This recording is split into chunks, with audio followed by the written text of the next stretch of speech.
Bethesda has officially joined the Xbox family. Sony fans are a little worried that they're going to lose their games. Xbox fans are happy about the possibility of getting a ton more exclusives.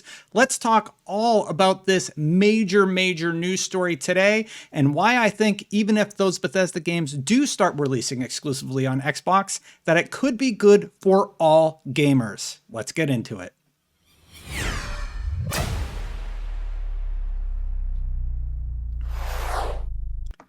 Okay, so first things first, Bethesda has officially joined Xbox. Let's take a look at the news story on Xbox Wire, specifically looking at one quote.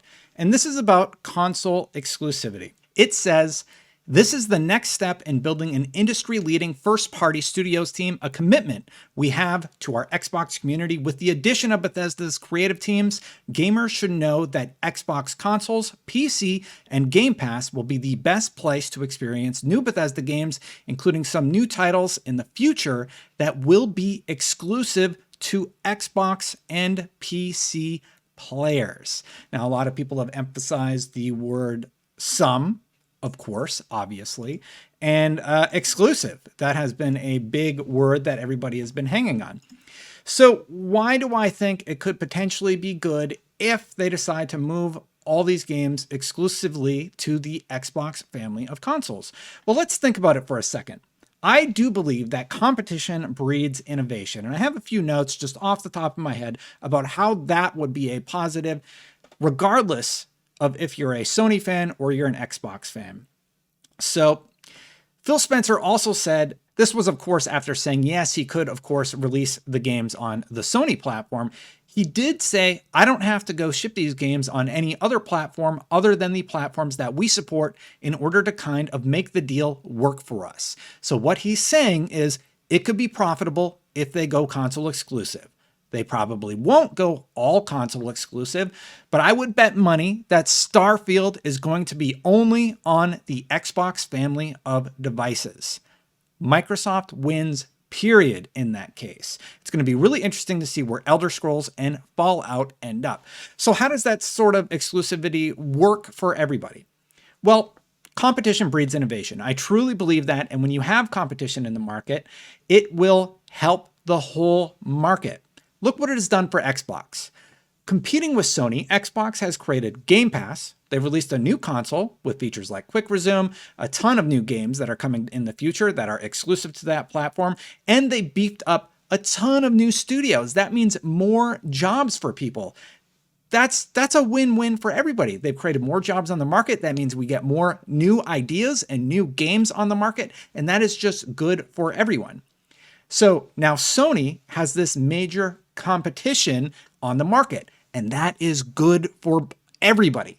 Sony is going to be forced to compete. That means more new IPs on the Sony platform. That means better services like Game Pass. Sony is already exploring options to compete with the Game Pass success.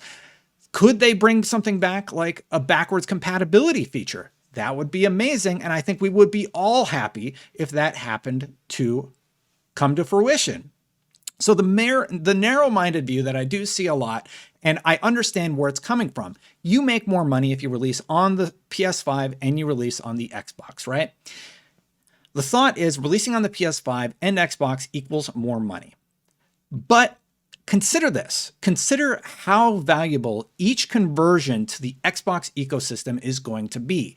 You're talking about Xbox Live, you're talking about hardware sales, Game Pass. You make one person an Xbox fan, it's so much more valuable than just selling one more game on a second platform, right? So this is the next step in building an industry-leading first-party studio team, a commitment we have had to our Xbox community. With the addition of the Bethesda creative teams, gamers should know that Xbox consoles, PC, and Game Pass will be the best place to experience new Bethesda games, including some new titles in the future that will be exclusive to Xbox and PC players. That is what they said. Just reminding you what they said. I think that we see a future where there are a lot of Bethesda games exclusively on the Xbox family of consoles. I want to know what you think about this one. This is a very contentious thing online. I posted a tweet the other day, and a lot of people were riled up by it. For a long time, Microsoft and Xbox fans have been hearing. There's no exclusives on your console. The PlayStation has The Last of Us. We have Spider-Man. We have God of War. Fantastic games. Well, Xbox is answering back. You think they're just going to sit around and continue to hear that narrative that they don't have console exclusives forever? No. And that competition is going to be good for all of us at the end of the day. I think further down the line, that will be clearer to more people. But right now, I understand you want to play Elder Scrolls on your PlayStation. You want to play Fallout on your PlayStation if you're a PlayStation fan. I get it. We don't know what's going to happen with those games, but there are going to be new exclusives on Xbox, and that is going to be wonderful for everyone. You don't spend $7.5 billion without planning to get people into your wheelhouse of gaming goodness. That's what Xbox has to be thinking here. Now, I did tweet about this and it riled a lot of people up, but here's what I constantly see in a lot of the online discourse. I tweeted, it's interesting that Sony fans will rub Spider-Man, God of War, The Last of Us, etc. in Xbox fans' faces, but they also think that it would be crazy if all Bethesda games suddenly went Xbox or PC exclusive. Insomniac was bought for $299 million, and now it is PlayStation only. Bethesda was $7.5 billion, just saying. And now today we know that, yes, future games are going to be exclusive to the Xbox family of devices. So here's some of the arguments that I always see when this conversation comes up. A lot of people will say, well, I'll just play it on PC. Microsoft doesn't care. Not only does Microsoft own Windows, but you're still spending money in their ecosystem. That's the thing I don't think people are considering. They don't care where you play. Play on PC, play on Xbox Series X, play on Series S, play on Xbox One X, play on your PC, play on your mobile phone. They don't care. It's all still Xbox. And now some people said, how about down with exclusivity for all platforms? Now I actually understand this one.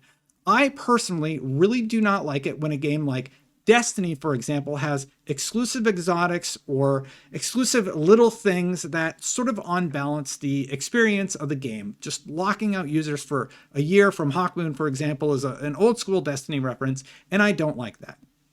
However, I do like the idea of whole games being exclusive to one platform. And maybe they come to like Sony a year later, right? I'm okay with that. I think that's smart business. It builds up the Xbox family, Xbox console, and it gets more people in that Xbox family of devices, which is what Microsoft and Xbox want. So a lot of people also pointed out about the tweet, it's different. Those games are similar to Sony Santa Monica games. So think about this.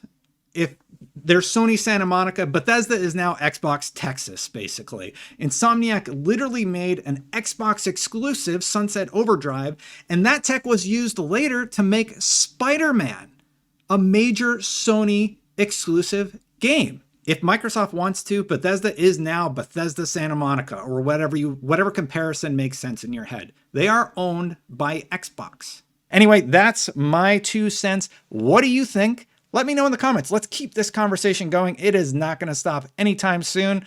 And thank you so much for watching. This is Destin signing off. Bye.